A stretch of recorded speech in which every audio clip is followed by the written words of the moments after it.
Oke paman, jadi seperti ini ya untuk bagian dalamnya. Jadi kita wajib membersihkan juga ya.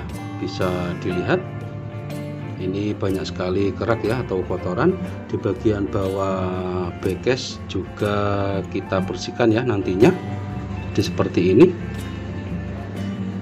Oke, kita rapikan dulu. Cover kita lepas. Di bagian per penghubung bib juga korosi ya, nanti kita bersihkan juga. Kita lihat ya paman, jadi di bagian baterai ini tidak memakai baterai sesuai dengan tipenya ya. Jadi untuk G8900 ini memakai baterai tipe CR2016 ya paman. Jadi yang terpasang ini adalah tipe baterai CR1616 ya. Ukurannya kecil, dan inilah penyebab layar gosong ya, karena kerusakan pada baterai. Bisa dilihat baterainya bocor. Jadi seperti ini wajib kita ganti ya. Oke, kita lanjutkan ya. Kita lepaskan o-ring. Jadi o-ring juga harus kita bersihkan ya nantinya. Langsung kita angkat untuk mesinnya ya paman. Oke, karena mau azan maghrib, kita hentikan dulu ya untuk proses perbaikan. Nanti kita lanjut ya.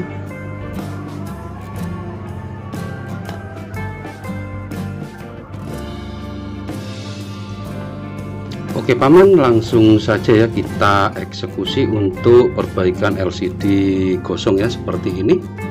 Oke, langsung kita bongkar ya.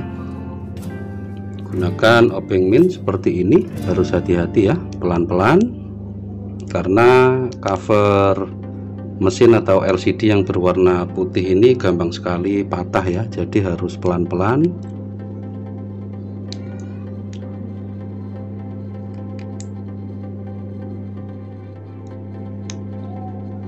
Oke, mantap, langsung kita angkat ya.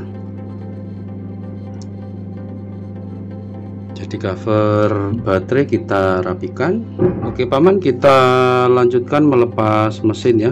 Jadi kita congkel pelan-pelan seperti ini. Mantap, kita angkat untuk mesinnya. Jadi harus hati-hati ya, harus pelan-pelan. Oke, mantap sekali. Jadi di bagian mesin ini juga terdapat korosi ya, nanti kita bersihkan seperti ini ya, ada korosi ringan. Untuk osilator juga kita bersihkan ya nanti. Mantap, kita rapikan dulu untuk mesin. Kita angkat untuk LCD nya ya paman. Jadi di bagian LCD ini ada dua rubber ya penghubung LCD. Langsung kita angkat ya seperti ini. Kita rapikan untuk cover LCD ya yang berwarna putih. Oke, jadi seperti ini untuk LCD nya. Ini juga kita rapikan. Untuk plastik LCD nya juga harus kita lepas ya seperti ini. Ini adalah konektor LCD ya, atau rubber, kita lepas.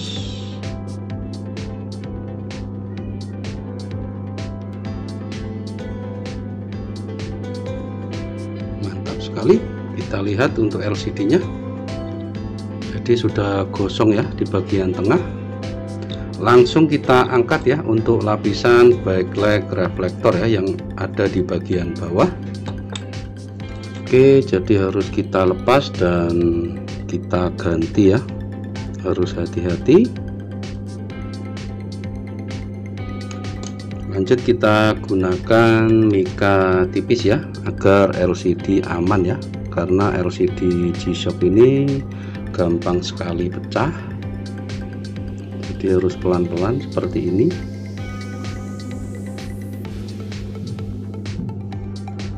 Paman-paman bisa mempraktekkan ya di rumah masing-masing, tapi resiko ditanggung sendiri ya paman.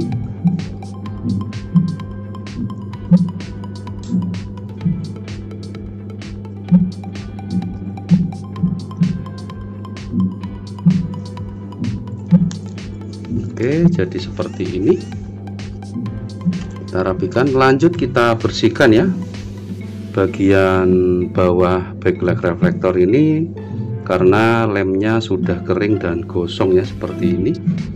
Oke, lanjut kita bersihkan.